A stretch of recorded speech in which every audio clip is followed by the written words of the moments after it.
On va commencer par 3 à la rentrée scolaire du 3 octobre. Et ensuite, on va monter, on s'est donné un palier de 8 dans un premier temps. Et on va monter, il faudra monter en puissance. Effectivement, je vais remercier profondément monsieur le maire de Tarbes parce que les travaux ont été faits d'une manière assez rapide. Et madame la directrice pour nous avoir mis à disposition les locaux. Et je sais, par la bouche de Pauline, que votre investissement a été beaucoup plus loin que ce que nous avions espéré dans en tout cas cet accueil des enfants qui ne sont peut-être pas tout à fait comme les enfants que vous accueillez habituellement. Donc remercier l'Éducation nationale bien évidemment parce que c'est un projet dont on a besoin et vous remerciez l'ARS parce qu'effectivement on va aussi bénéficier du financement, même si la plupart, même si effectivement le poste qui a été créé va être porté financièrement par l'IME, donc par la DAPI, voilà, c'est un engagement aussi fort et profond de la DAPI, financièrement parlant, en plus de ce que nous avons, j'allais dire, comme engagement au niveau de l'IME. Mais ce n'est pas suffisant. Il est clair que ce n'est pas suffisant.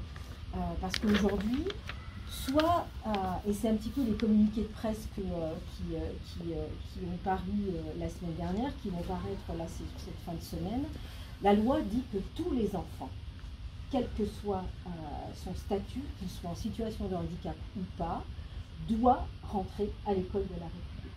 C'est une obligation légale, puisque nous ne sommes pas en capacité de le faire, pour des critères très différents, et même des critères parfois que je comprends, parce qu'effectivement, il y a un manque de formation, les professeurs ne sont pas formés, les maîtres d'école ne sont pas formés, les instituts ne sont pas formés pour accueillir des enfants en situation de handicap. D'ailleurs, pour préparer cette rentrée scolaire, l'IME va former l'équipe qui va pouvoir être prête à accueillir les enfants le 3 octobre.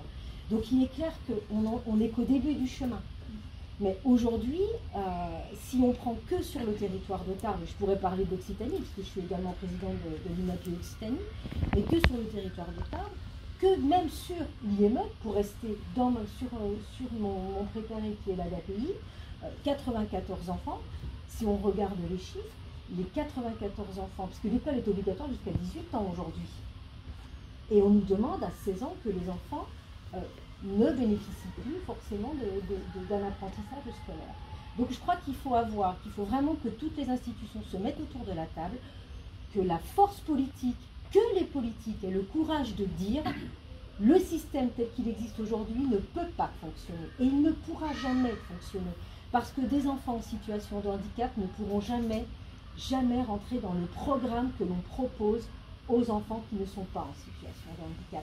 Ça veut dire qu'il faut adapter les programmes, il faut vraiment travailler main dans la main avec le médico-social. Donc, avec, effectivement, Monsieur le maire l'a rappelé, nous en sommes au début. Le chemin sera long. Nous avons la chance d'être sur un département qui a quand même signé une convention avec l'État, 100% inclusif.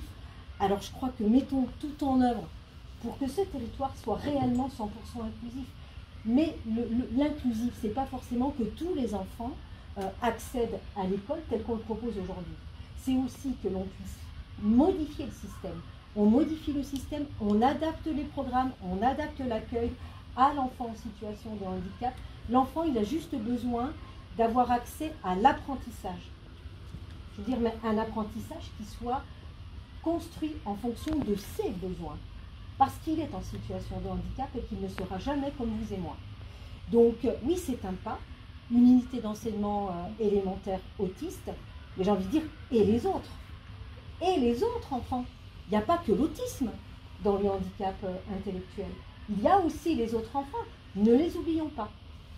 Donc oui, forcément, j'ai un discours mitigé. Je suis très heureuse que l'unité d'enseignement élémentaire autisme ouvre aujourd'hui, en 2022, à la rentrée de 2022, mais il va falloir encore faire beaucoup d'efforts. J'ai envie de vous dire, monsieur, pour aller beaucoup plus loin. Je suis pas seule. Non, mais je veux dire, il faut aller encore beaucoup plus loin, que chaque enfant n'ait pas juste 30 minutes de scolarisation dans une année d'accueil dans un institut médico-éducatif. Il faut que l'institut médico-éducatif soit le lieu où effectivement il y ait l'accompagnement médico-social. Et il faut que l'éducation nationale fasse, j'allais dire, son devoir d'apporter justement la scolarisation, l'apprentissage scolaire en fonction du besoin de l'enfant.